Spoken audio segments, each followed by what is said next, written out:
أول لما بتلبس بلوفر صوف وتقلعه وفجأة تلاقي شعرك قرر يعلن الاستقلال، أو لما تلمس مقبض باب وتحس بلسعة كهربا، أو تلمس أختك كده عادي وتصرخ وتقولك انت كهربتني. احنا بنضحك على الكلام ده اللي بيحصل كل يوم، بس عمرك سألت نفسك هو ايه اللي بيحصل فعلا؟ يعني علميا. السؤال هنا، هل ده نوع من أنواع الكهرباء فعليا؟ وإيه نوع الكهرباء ده؟ أيوة، ده نوع من أنواع الكهرباء فعليا، اسمه الكهرباء الساكنة، وهي عكس التيار الكهربي تماما.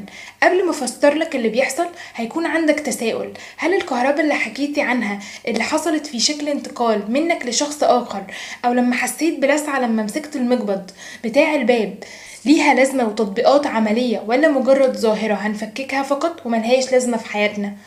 ليها تطبيقات عملية مذهلة جدا، وليها أهمية كبيرة في عالم الكهرباء. ويلا نبدأ. الكهرباء الساكنة هي نوع من الكهرباء بيظهر لما بيحصل عدم توازن